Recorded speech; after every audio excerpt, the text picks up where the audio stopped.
वक्त होगा शाम के 6:04 का और इतिहास बनते देखेगी पूरी दुनिया जब चंद्रयान 3 की चांद के साउथ पोल पर सॉफ्ट लैंडिंग होगी।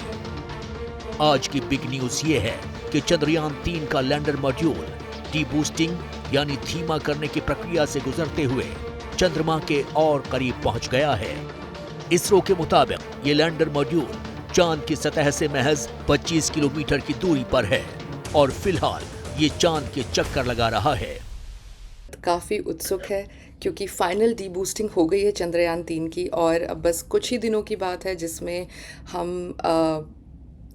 उम्मीद कर रहे हैं, पूरी उम्मीद कर रहे हैं और विश्वास कर रहे हैं कि चंद्रयान 3 जो है वो चंद्रमा की सतह पर सॉफ्ट लैंडिंग करेगा। ये जो आखिरी 2 से 3 दिन 4 दिन है ये बहुत ही अहम दिन है क्योंकि इसी समय के दौरान अभी तक जो क्राफ्टर की स्पीड जब वो चंद्रमा के चक्कर काट रहा था 6000 किलोमीटर प्रति घंटा थी, उसको धीरे धीरे कम करते हुए 0 तक लाया जाएगा। लैंडिंग साइट पर अभी अंधेरा है। आसान शब्दों में समझ लीजिए कि अभी चांद पर रात है और 23 अगस्त को सूरज निकलेगा और फिर रचा जाएगा इतिहास।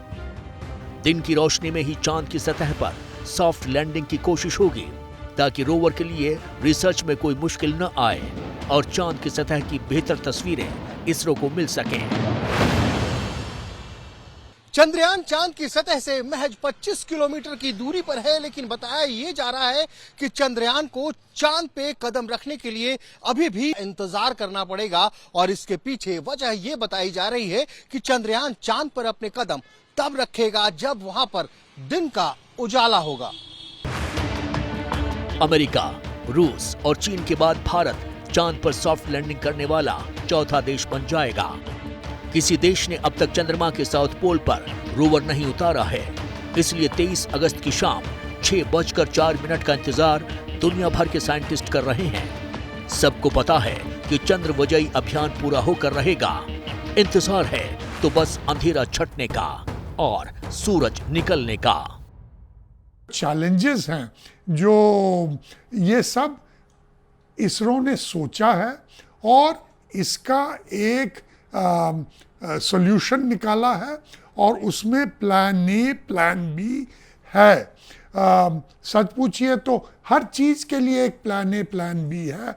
कुछ अगर खामियां आती हैं, खाली स्पीड की ही नहीं, वेलोसिटी की ही नहीं, और भी खामियां आ सकती हैं, उसके लिए अलग रिजर्व में रिडंडेंसी फैक्टर है।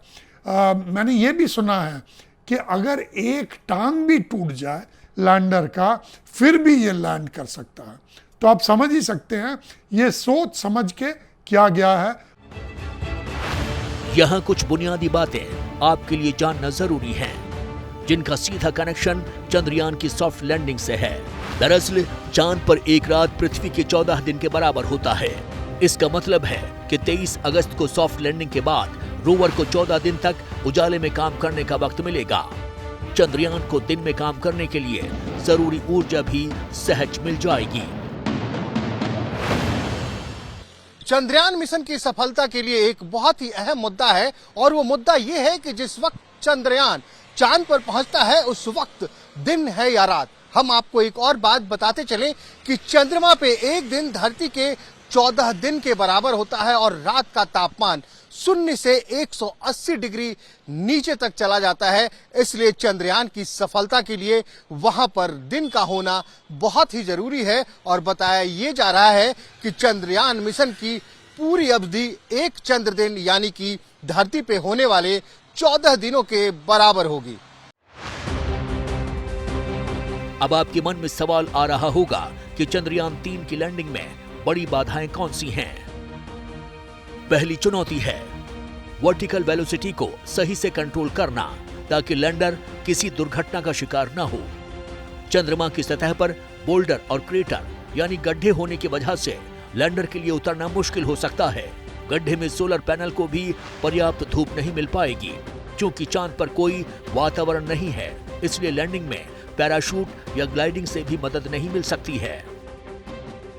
अब सवाल है कि अगर किसी वजह से लैंडर 23 अगस्त को उतरने में कामयाब नहीं हो पाता है तो फिर आगे क्या होगा? तो जान लीजिए कि 28 दिनों के बाद लैंडिंग का प्रयास फिर से किया जाएगा और तब तक लैंडर को चांद की कक्षा में ही रखा जाएगा।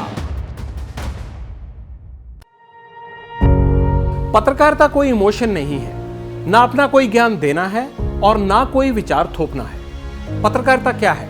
पत्रकारिता का मतलब है सही जानकारी इकट्ठा करना और तथ्य बताना। पत्रकारिता आज जितने महत्वपूर्ण दौर में है, शायद पहले नहीं थी। इस दौर से निकलने के लिए सिर्फ सच दिखाने की जरूरत है, वो सच जो आपके हित को आगे रखे। इसलिए अब रात 9 बजे प्राइम टाइम नहीं होगा, ये आपका टाइम है। जगविंदर पटियाल के साथ देखिए पब्लिक इंटरेस्ट सोमवार से शुक्रवार रात 9 बजे सिर्फ एबीपी न्यूज पर। एबीपी न्यूज आपको रखे आगे।